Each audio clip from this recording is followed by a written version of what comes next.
276 hari untuk merindukan lada kecilku. Apa kakak ipar ada di rumah? Kakak ipar keluar negeri untuk menyiapkan desain pekan modenya. Raut wajah Yan Jingyi tampak kecewa. Kenapa wanita itu pergi sebelum dia sempat memberikan ciuman perpisahan kepada kakak iparnya itu? Di mana Huo Chengyu? Huo Zixin tidak bisa menahan diri untuk melirik Yan Jingyi. Kenapa dia memanggil kakak ipar dengan sebutan kakak ipar, tapi memanggil kakak sulung hanya dengan namanya saja? Perbedaan perlakuan ini terlalu jelas. Penghinaan. Aku bertanya padamu. Kakak sulung baru-baru ini menyendiri, dia sedang melakukan eksperimen penting. Seharusnya Huo Chengyu menghabiskan seluruh hidupnya bersama kerangka saja. Kenapa masih menikah kalau hanya untuk menyia-nyiakan waktu berharga yang dimiliki kakak ipar? Akan lebih baik kalau dia menikahi kerangka saja. Kecuali tidak bisa memenuhi beberapa kebutuhannya, tapi benda itu bisa menjadi pasangan yang cocok untuk dia bawa kemana-mana. Pikir Yan Jingyi diam-diam. Saat ini, berita Yan Jingyi yang membantu polisi menangkap penjahat semakin viral, dan bahkan disiarkan di TV. Di sebuah warnet di sekitar universitas. Bos, cepat lihat, bukankah ini Yan Jingyi? Dongsu memiringkan kepalanya dan melihat bagaimana Yan Jingyi menendang selangkangan penjahat tersebut. Dia langsung merapatkan kedua kakinya, dan memukul anak buah yang telah memanggilnya. Yan Jingyi apa? Apa kamu pantas memanggilnya Yan Jingyi? Mulai sekarang panggil dia, Kak Jin. Sang anak buah memegang kepalanya sambil mengangguk-angguk. Baik, baik. Tan Qing sedang berada di rumah lelangnya. Kedua kakinya berselonjor di atas meja. Dilengkapi dengan rokok di sela bibirnya, membuat aura jahat memancar dari tubuhnya.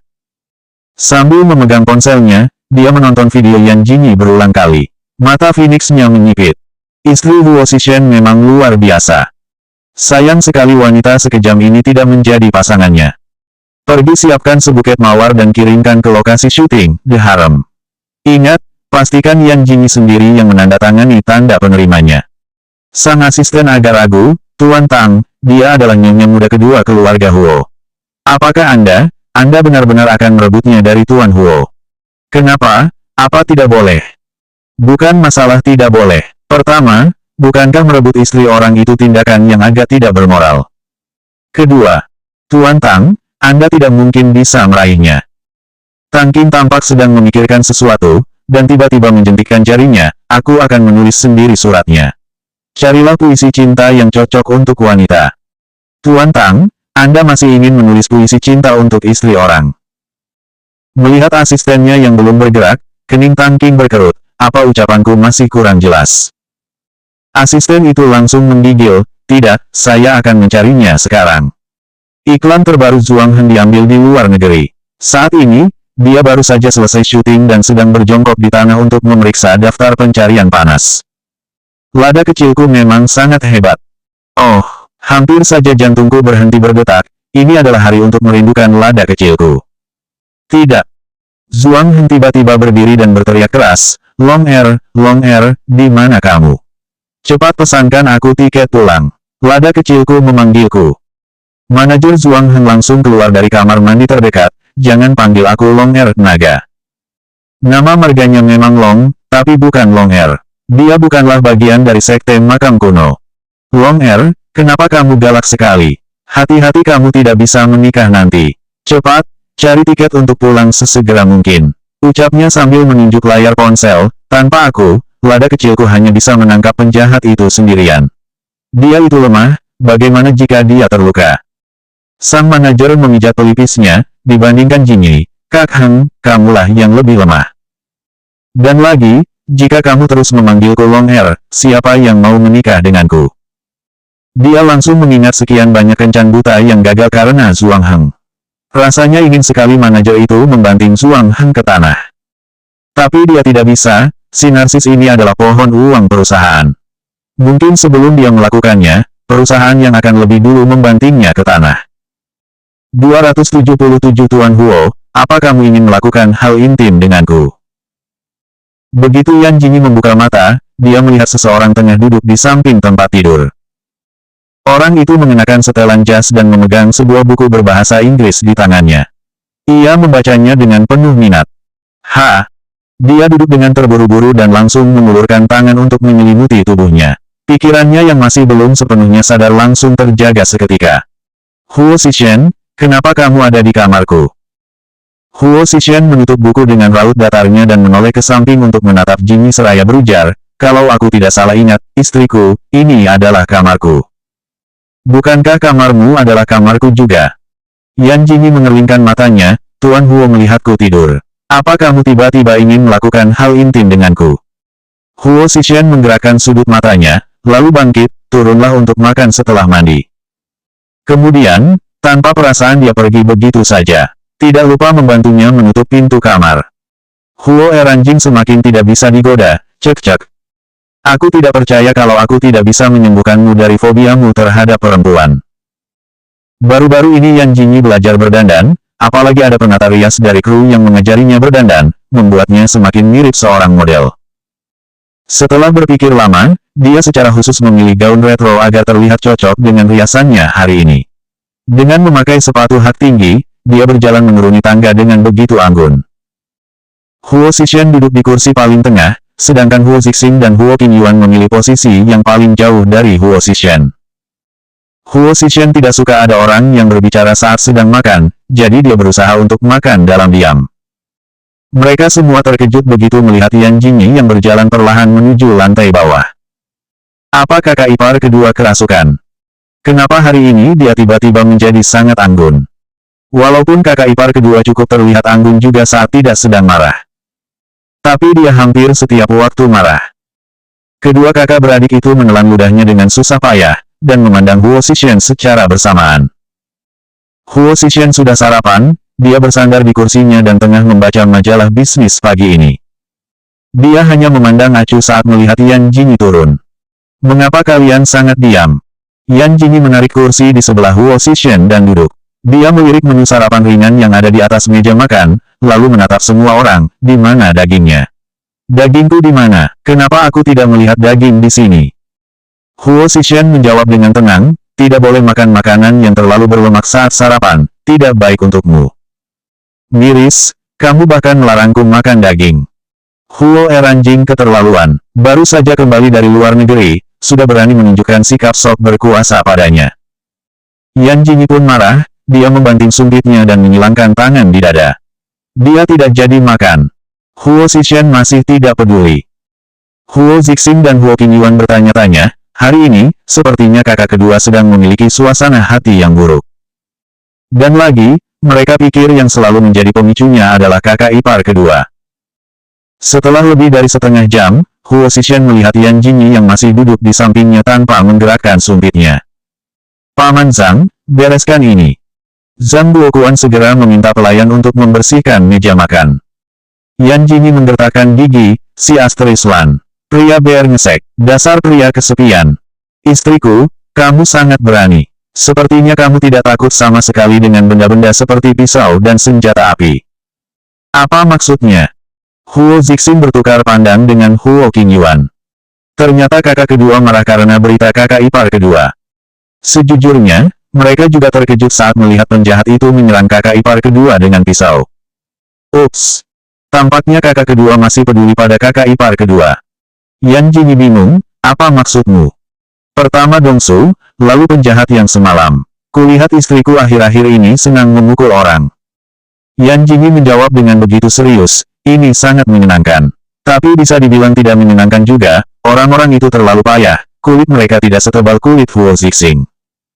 Huo Zixing merasa tersinggung pada Yan Jinyi lagi. 278 lebih buruk dariku yang lulus dari universitas tidak terakreditasi. Huo Zixuan memicingkan mata seraya menatap dingin Yan Jinyi.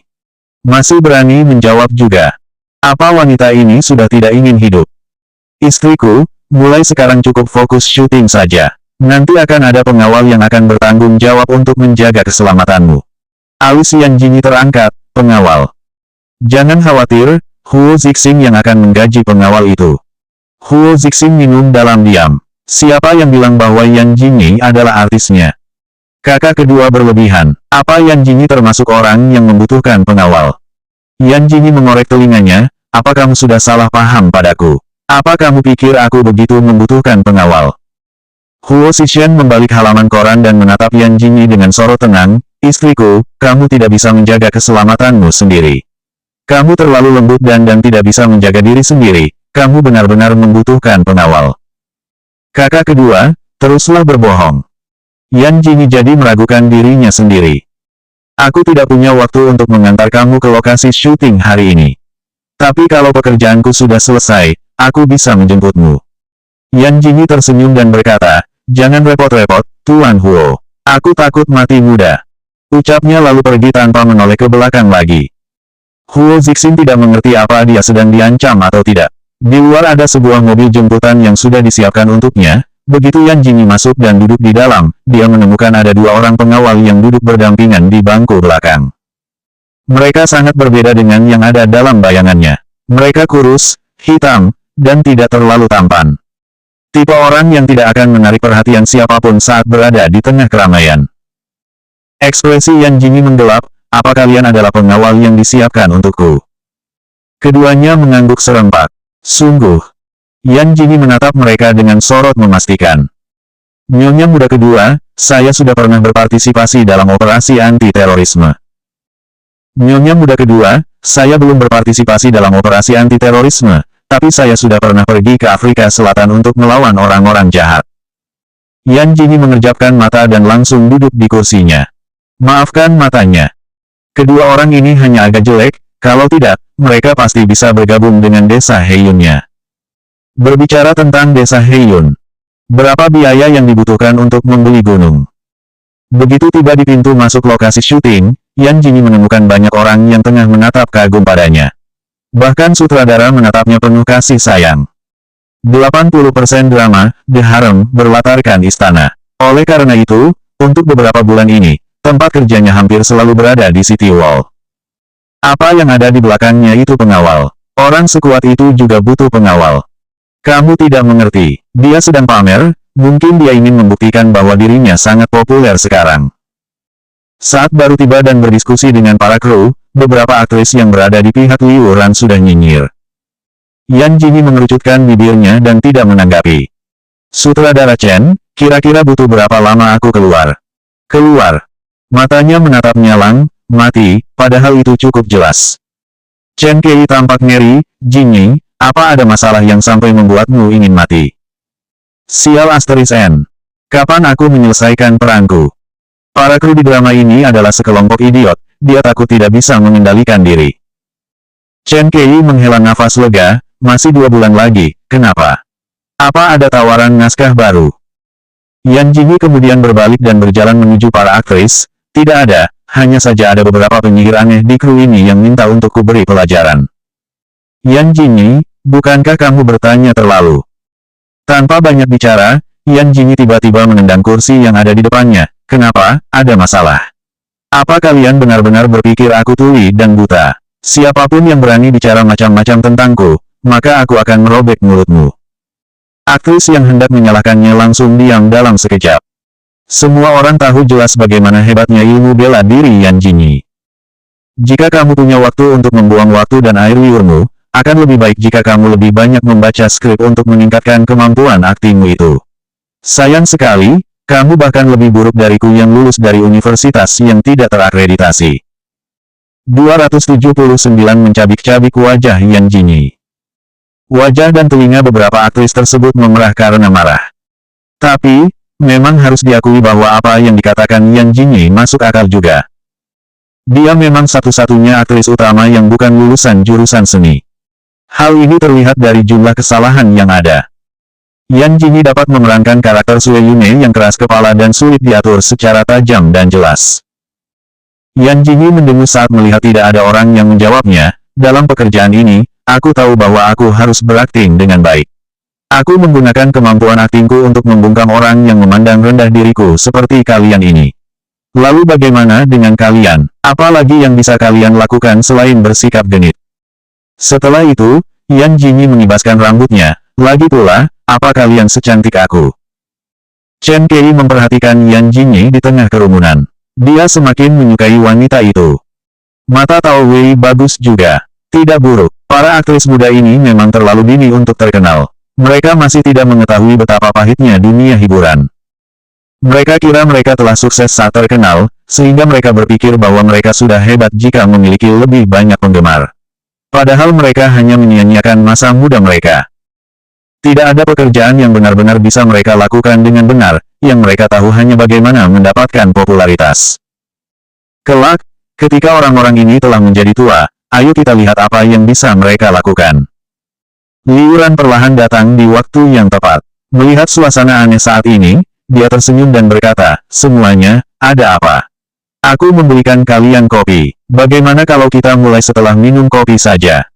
Seketika itu juga, suasana menjadi hidup kembali. Kak Liuran sangat baik, berkali-kali mentraktir para kru bahkan sejak syuting baru dimulai. Benar, pantas saja kamu menjadi aktris populer. Sudah cantik, baik hati lagi. Liuran tampak merendah, aku harap semua orang bisa menganggap satu sama lain sebagai keluarga, dengan begini kru kita bisa saling akur, bukan? Saat dia mengatakan ini, dia sengaja melirik Yan Jingyi penuh makna. Yan Jingyi mengabaikannya, mengambil segelas kopi dan mengendusnya, lalu berkata dengan suara keras, "Saat aku keluar rumah pagi tadi, aku melihat anjing milik tetangga sedang buang air besar. Warnanya agak mirip dengan kopi ini." Tangan semua orang yang telah meminum kopi tersebut seketika gemetar. Sementara mereka yang hendak minum langsung meletakkan kembali kopi mereka. Rasanya ingin sekali berkata kasar saat ini. Wajah Liuran menggelap, Yan Jingyi pasti sengaja melakukan ini. "Jingyi, bukankah tidak baik mengatakan hal seperti itu di saat seperti ini? Lagi pula, semuanya." Yan Jingyi berlagak tak bersalah, "Benarkah? Astaga, aku punya terlalu banyak kelebihan. Yang paling jelas adalah aku suka berterus terang." Liuran sudah ingin sekali mencabik-cabik wajah Yan Jingyi. Sebagai aktris yang populer, sebenarnya dia juga memiliki kemampuan untuk berakting. Namun dia selalu dibuat kewalahan oleh Yan Jingyi. Hari ini, Liuran bertekad untuk membuat Yan Jingyi jelek. Dia akan mendominasi pertunjukan. Hal ini membuat Yan Jingyi kewalahan saat berakting.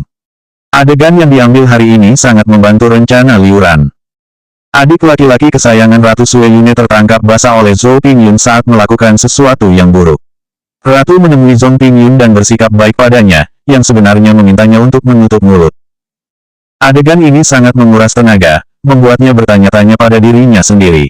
Dia telah berkecimpung di dunia ini selama bertahun-tahun, tapi dia masih tidak tahu seberapa hebat dirinya daripada Yan Jingyi. Mereka telah selesai dirias dan syuting pun resmi dimulai. Ratu Sue Yune mengenakan gaun kerajaan yang indah. Saat ini, dia sedang bersandar malas di sofa selir kekaisaran. Saat ini Zhou Pingyun sedang berdiri tegak di bawah dengan sangat sopan. "Kenapa Nona Zhou masih berdiri? Beri dia tempat duduk." Pelayan istana segera memindahkan kursi dan meletakkannya di belakang tubuh Zhou Pingyun. Namun, Zhou Pingyun tidak mendudukinya, dia masih berdiri di sana. "Terima kasih, Ratu. Ada urusan apa sampai Ratu memanggil seorang selir seperti saya? Kudengar adik laki-lakiku yang nakal telah menyinggung Nona Zhou. Aku ingin meminta maaf untuk adikku." Raut wajah Zhou Pingyun masih tenang, namun hatinya sudah tahu apa yang akan terjadi. Bab 280 dia benar-benar telah ditekan oleh Yan Jingyi. Adik telah berada di istana selama 3 bulan. Namun, kudengar ia hanya bisa bertemu kaisar sekali. Aku merasa kasihan pada adikku ini, jadi aku ingin memberi adik kesempatan untuk melayani kaisar. Asalkan adik bersedia membujuk kepala selir Ting untuk memaafkan adik laki-lakiku. Zhou Pingyun hanya tersenyum lembut saat mendengarnya. "Terima kasih atas perhatian Ratu. Tetapi, kepala selir Ting adalah selir kaisar juga, dan beliau hampir dilecehkan oleh adik laki-laki Ratu. Ini bukan masalah besar, tapi juga tidak bisa dibilang masalah kecil. Bagaimanapun juga." Sampai di sini dia berhenti, sudah jelas sekali jika dia tidak bersedia mengabulkan permintaan Ratu. Di luar latar syuting, para kru saling berbisik. Performa Liuran sangat baik hari ini. Lihatlah, aura Liuran semakin kuat. Kenapa aku merasa dia sedang mendominasi pertunjukan? Dengar-dengar, guru Liuran telah melatih beberapa raja film. Jadi, tidak heran jika Liuran bisa mendominasi pertunjukan. Yan Jingyi akan kesulitan kali ini. Kemampuan akting Liuran meningkat drastis. Bahkan, Chen Kei pun kagum melihatnya. Di saat yang sama, matanya menatap cemas pada Yan Jingyi. Yan Jingyi masih bersandar di sofa selir kekaisaran. Ia masih berperan layaknya seorang ratu sesungguhnya. Jika Yan Jingyi tidak bisa menangani ini dengan baik, atau bahkan berhasil ditekan oleh Liuran, mungkin hal itu akan berdampak besar untuknya. Memainkan peran yang kejam adalah tantangan tersendiri. Ada orang yang meskipun dia memerankan peran antagonis, bisa menjadi baik di mata penonton. Itu yang dinamakan sebagai pesona kepribadian, pesona diri sendiri. Dalam kasus penekanan adegan yang sengaja dilakukan Liu Ran, jika Yan Jingyi dapat menunjukkan pesonanya sendiri, maka itu akan menjadi peningkatan besar untuknya. Liu Ran mencibir dalam hati saat melihat sikap arogan Yan Jingyi. Bukankah Yan Jingyi tadi berbicara tentang kemampuan akting? Hari ini, aku akan memberitahumu apa itu akting yang sebenarnya. Liu Ran tiba-tiba melangkah maju. Yang mulia ratu, apakah Anda benar-benar rela mempermalukan kaisar hanya demi adik laki-laki Anda? Suaranya sangat tenang, sikapnya pun penuh hormat, tapi entah kenapa dia memberi semacam tekanan pada orang. Beberapa aktor veteran dan aktor pendukung diam-diam menanggapi hal ini. Jika mereka adalah Yan Jingyi, mungkin mereka sudah melupakan dialognya saat ini. Faktanya, Yan Jingyi mungkin benar-benar telah melupakan dialognya. Karena dia masih belum bicara selama hampir 1 menit. Chen Kei hendak menghentikan, namun Yan Jingyi tiba-tiba berdiri dari duduknya. Dia sedikit menunduk dan memainkan kukunya dengan ekspresi yang santai. Apa Nona Zhou sedang mengancamku? Seolah sedang bertanya, apa yang kamu makan hari ini? Suaranya terdengar datar, tidak terdengar keras ataupun rendah, tapi itu seperti gletser di puncak musim dingin, membuat orang merasa mati lemas kedinginan.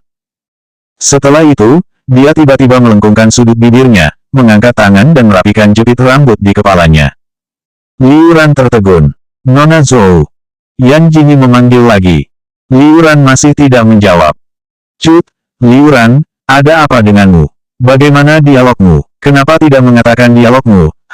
Bentak Chen Kei. Saat itulah Liu Ran kembali tersadar. Dia merasa tangan dan kakinya begitu dingin. Ia merasa takut untuk beberapa saat. Jelas-jelas dia sudah bersiap menekan akting Yan Jingyi. Tapi barusan Yan Jingyi, dia. Apa Yan Jingyi juga bisa mendominasi pertunjukan? Dia benar-benar telah ditekan oleh Yan Jingyi. Liu Ran mengepalkan tangannya ketika mengingat bagaimana seluruh tubuhnya gemetar saat menghadapi Yan Jingyi barusan. Tidak mungkin, Yan Jingyi hanya lulusan dari universitas kelas 3. Paling-paling dia dianggap hanya sekedar bisa berakting, tapi kenapa dia bisa mendominasi pertunjukan? Yan Jingyi sudah keluar dari layar kamera dan mengambil air hangat yang diberikan oleh staf dengan senyum di wajah. Oh, tiba-tiba aku merasakannya hari ini, aku rasa aku masih bisa melakukan 10 adegan lagi. Kata-kata ini seperti tengah menamparkan wajah Liu Ran. Selanjutnya bab 281 istriku, kamu mau dipergoki orang.